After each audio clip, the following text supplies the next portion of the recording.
question is, what do you do about or with a stubborn client? Yeah. Like a client who's stubborn to coaching or a client who's stubborn to doing action steps. Uh, we'll do both Yeah. because they're both similar. Uh, when I was coaching, when I was first starting out coaching and really had to take every client that I was working with, that was hard because there were clients who were very challenging. They were challenging to schedule with, challenging to work with, and I really couldn't afford to not take every single client. In those instances, I think you just muddle through and do what you can. I don't have any, and there's no single thing you can do with those. Just breathe and know it's, do the best. I remember having a session where I was a client with my coach, and I brought this up, and I brought it up also from the standpoint of thinking, like, I don't feel like I'm at my best. Like, I feel like I'm not operating 100%. And she said, that's okay. Like they're getting the service. It's not fair to yourself to think that you can be 100%, 110% every single time. As long as you're showing up in integrity, doing, being present and doing your work mindfully, that's enough. That really helped. Then when I had a large number of clients and there was a client who was difficult or stubborn, I would invite them to leave and to complete the coaching. And I've done it not a lot, but maybe let's say 10 times over, with working with 40 current clients over 3 or 4 years. So how many clients I work with? Maybe 300, 250 in that that period of time. 100 clients a year. That's maybe a little high, but you know what I mean. Like a lot of them. We'll say maybe 3% of clients I've invited to leave. A couple of them, I first were not very smooth and caused negative feelings, and I learned to do it more gracefully. So I just would invite them gracefully and offer other coaches instead. Um, that would be my recommendation. Have you uninvited clients, Raj? Is this? Yes. Yeah, we've talked about this, right? Like yeah. Yeah. And I think when we've chatted about this, we've thought about, and that's being courageous, isn't it? I mean, that is part of the essential qualities that you train coaches on in coach training year round. It's kind of being courageous. Um, some of the things that I've learned, I mean, I've had to close out agreements and partnerships, and it's been, this is not, doesn't sound like this is the right fit, you know, Mm-hmm. perhaps we need to kind of close this out. It's not the right fit, it's not the right timing. Sometimes it's about timing for people as well. And then I work with a lot of corporations, and what I'm finding more and more as we add one-on-one coaching to programs, sometimes you do have to think that maybe it's not the right timing, maybe the coach isn't the right fit, or sometimes individuals in organizations may not fully understand why they've been put into a coaching program, so they're resistant to Mm-hmm. it, and I think the role of the coach is thinking about what they cover in the designing alliance. This is what coaching is, this is what it's not, this is not about performance management, for example. And then I actually had somebody last week that I was coaching, because working with execs, sometimes you get high achievers, people who are resistant. They almost, who am I without behaving in this way? Because this has helped me to be so successful. Mm-hmm. And I had to be courageous and call this chap out. And we had to use some direct communication around the resistance. What would you say about being curious about the stubbornness and resistance? Right. Yeah, I mean, I think the courage thing is there. And if you're on a corporate contract and you have to work with them, you have to work with them. And I think there's usually a reason that they are resistant. And I think sometimes they think, oh, there's something wrong with me. Like you're here to fix me, or you're going to go and talk to the other people about me and tell, so there's usually a valid reason behind why they are that way. But at a certain point in time, I got to a point when I just didn't have patience for it. And I thought, we can do this. I don't need to. I have a lot of other clients, and your energy as a coach too is also important, and that needs to be protected. And that's okay. I was listening to a coach in Dubai. He was giving a presentation, and he said that he looked at it and he said, well, I want to become a better coach. Like, what do I need to do? And he said, well, it occurred to him that he needed to find better clients and get rid of the clients who are not making him a good coach. And that seems wild, like a wild perspective shift.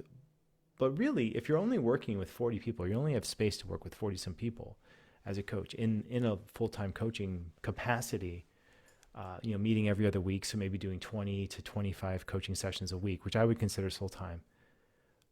Then, I mean, that's not that many people. And so find the people who light you up. Find the people who you feel excited to coach in that space to coach as your recurring client base. So I feel like it's in service to you. It's in service to your client base to do that and have those tough conversations. But I've been there, believe me, where I needed every single client every single time. And that's hard. Or I've been in situations as an executive coach where the company's paying me. I'm in there and the person says, well, what is coaching? Why am I here? I've been in those situations too. I don't know. Yeah, it's draining, isn't it? It's draining to coach somebody who doesn't really want to be there, or perhaps they're not open to change. I've had clients that have a fixed mindset versus the growth mindset. And it's really hard for them to change what they think that they know. But what I'm hearing from you is value yourself as a coach. Right. And I feel like it wasn't really fair to me or the organization.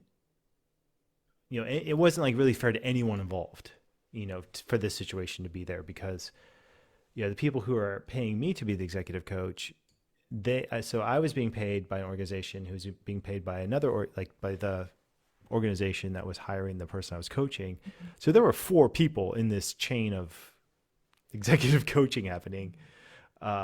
And we're sitting there and I feel like I have to explain I have to explain my profession or explain what I do. And it's met with deep skepticism.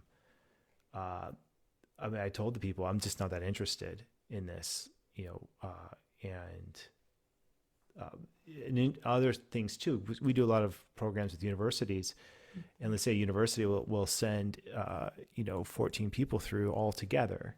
Like they send a group of 14. Then the first couple times we've done that, there'll be some people who were voluntold to do it. You're in, you have to be there, you have to get trained, and that 2 people in a class of 14 can really make it hard for the whole class if you have 2 people who don't want to be there.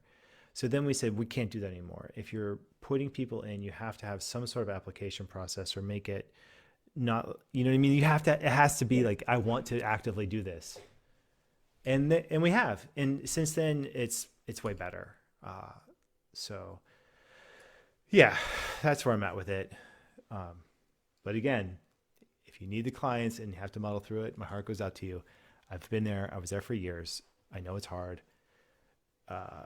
Just hustle. Find your people. Thanks, John. Yeah, I'm hearing from you that commitment piece. So I think the only thing I would add is think about, if you have your own business, you're sending out an intake form, what kind of questions you might ask, that part of the vetting process. I mean, I never used to take clients on who wouldn't even complete the intake form because they showed me kind of upfront, where people were at, and some resistance I had to answering even those questions. I was like, this might be a bit, this person doesn't even want to answer any of the questions. Where is the commitment at? That's so funny because I do not like intake forms at all. How would I get you to fill one in then, John? I avoid them. I don't like them. I really don't.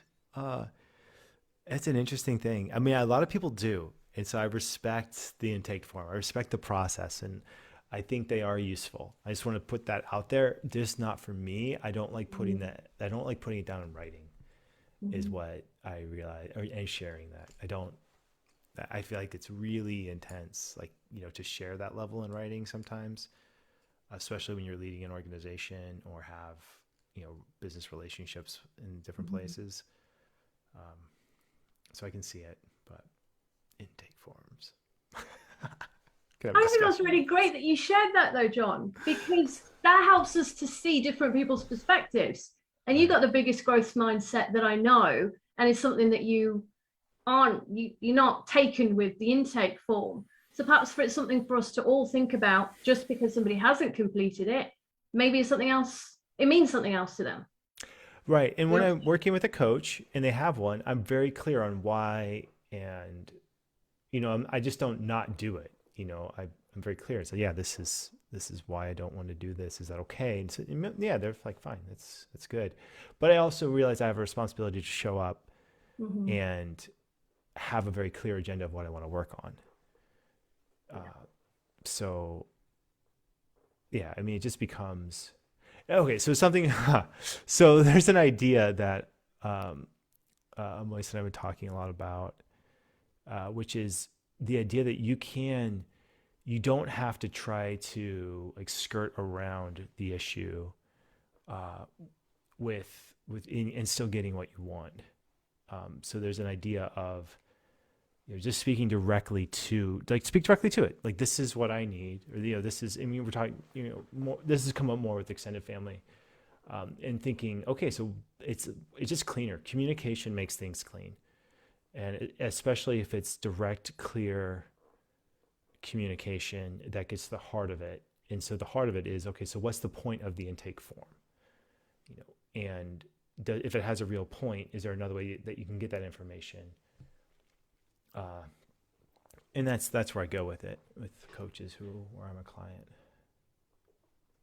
Yes, that's a valuable point. Thanks, John. And I do. When you get the intake form, it says very clearly, please complete this prior to your first session. It will help your coach be prepared for you to get the best value out of your first session. So they know Oh why. gosh. Oh gosh. Oh gosh. I work with execs. Sometimes you have Oh 20 or golly. 30-minute sessions. Oh golly. So it I helps love it. us kind of have the systems in place. Love it. I love it. Love it. It's good to have a number. I mean, this is why it's one of the reasons why I love the coaching profession, because there's so many ways to do it. There is no, I mean, there are best practices, sure, but then you get very clearly into this realm of, okay, are we just a good fit? Like, and when you have a good coach, I mean, it just feels like, your whole life becomes smoother. Um, it's amazing how much mental, emotional weight people will carry, and just in one area, and think, okay, I can handle this. I can manage this. I can manage this. I can manage this. Again and again, every day, they're managing. They're not really thriving with it. And so when you start finding the coach that really works for you, that thing that you've been holding, you can let it go. Explore it, learn from it.